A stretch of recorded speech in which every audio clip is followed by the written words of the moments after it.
चामुंडा माता मंदिरात भक्तिमय वातावरणात प्राणप्रतिष्ठा सोहळा संपन्न, भक्तीचा महापूर। धुळे शहरातील श्री चामुंडा माता मंदिरात नुकताच एक अत्यंत भव्य, दिव्य आणि धार्मिक सोहळा उत्साहात पार पडला। राज्याचे पणन व राजशिष्टाचार मंत्री जयकुमार रावल यांच्या हस्ते आणि प्रमुख उपस्थितीत देवतेची प्राणप्रतिष्ठा करण्यात आली। या सोहळ्याने संपूर्ण परिसर भक्तिमय वातावरणात न्हाऊन निघाला होता। सकाळी पहाटेपासूनच विविध धार्मिक विधींना सुरुवात झाली। शास्त्रोक्त मंत्रोच्चार आणि पूजाविधींनी वातावरण भारलेले होते। परमपूज्य राहुलगिरी महाराज यांच्या आशीर्वादाने आणि मान्यवरांच्या उपस्थितीत प्राणप्रतिष्ठा विधी संपन्न झाला। या सोहळ्याला धुळे शहरातील राजकीय, सामाजिक आणि आध्यात्मिक क्षेत्रातील दिग्गजांनी आपली उपस्थिती दर्शवून या सोहळ्याची शोभा वाढवली। याप्रसंगी आमदार अनुप अग्रवाल, माजी केंद्रीय संरक्षण राज्यमंत्री डॉक्टर सुभाष भामरे, रवीजी बेलपाठक, उपमहापौर ज्योत्स्ना पाटील, माजी महापौर चंद्रकांत सोनार, प्रतिभाताई चौधरी, माजी महापौर प्रदीप करपे, एकविरा देवी मंदिराचे चंद्रशेखर गुरव, श्री चामुंडा माता मंदिराचे अध्यक्ष पंढरीनाथ बडगुजर, निखिल सूर्यवंशी, बिकन वराडे, जिल्हा परिषद सदस्य पंकज कदम, नगरसेवक ललित माळी, नगरसेवक प्रतीक करपे यांच्यासह बडगुजर समाजातील असंख्य भाविक मोठ्या संख्येने उपस्थित होते। हा सोहळा यशस्वी आणि अविस्मरणीय करण्यासाठी श्री चामुंडा माता धर्मादाय ट्रस्ट च्या विश्वास्त मंडळाने आणि बडगुजर समाजाने रात्रंदिवस मेहनत घेतली।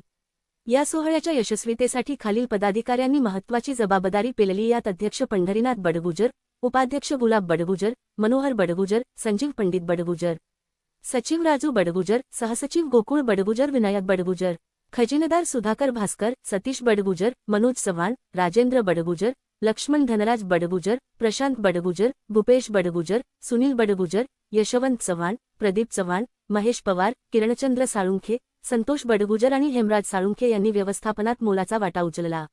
बडगुजर समाजाच्या एकतेचे दर्शन घडवणारा आणि धुळे शहराच्या सांस्कृतिक इतिहासात नोंद करण्याजोगा हा सोहळा अत्यंत उत्साहात संपन्न झाला। प्रेरित असलेला जिल्हा आणि आपण बघितलं की अनेक पुरातन मंदिर धुळे जिल्ह्यामध्ये आहेत। अनेक समाजांचे कुलदैवत हे सुद्धा धुळे जिल्ह्यामध्ये आहे। आज गुजर, बडगुजर, राजपूत, क्षत्रिय आणि सर्वांची देवी असणारी चामुंडा माता यांच्या मंदिराची स्थापना होऊन लोकांसाठी पुढे करण्यात आलं। मी आमचे जे ट्रस्टचे अध्यक्ष पंढरीनाथ भैया यांचं मी मनापासून अभिनंदन करतो आणि जनतेला अजून एक शक्तीपीठ प्रेरणेचं स्तोत्र या धुळे शहराच्या पांढऱ्या नदीच्या काठावर आहे। धुळ्याच्या तमाम जनतेचं मी मनापासून अभिनंदन करतो। देवीच्या चरणामध्ये प्रार्थना करून देवी माताचा आशीर्वाद आम्हा सगळ्यांना मिळेल अशी अपेक्षा व्यक्त करतो। चामुंडा माता ऐतिहासिक वस्तू आज आपण सगळे साक्षीदार आहात ते आम्ही पूर्ण करू शकलो।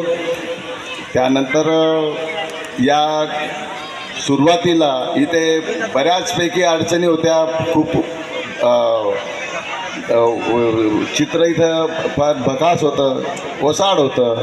या ठिकाणी आम्हाला त्यावेळी वेळोवेळी पोलीस प्रशासनाने देखील आम्हाला मदत केली आणि कार्य चालू असताना धुळ्याचे जे पत्रकार बंधू आणि प्रसार माध्यमे यांनी देखील आम्हाला त्यावेळेस बरेच योगदान दिलं प्रसिद्धीसाठी हे काम चालू असताना। कारण हे मंदिर आपलं द्राविड पद्धतीचं आहे, पहिल्यांदाच धुळ्यात बनतं आहे, त्याचं ते आकर्षण ठरत होतं ते। आणि पत्रकार बंधू आम्हाला विचारत होते की हे कसं मंदिर होतं त्यांनी देखील आम्हाला या कार्यात प्रेरणा दिली। पत्रकार बंधूंचे देखील मी आभार मानतो।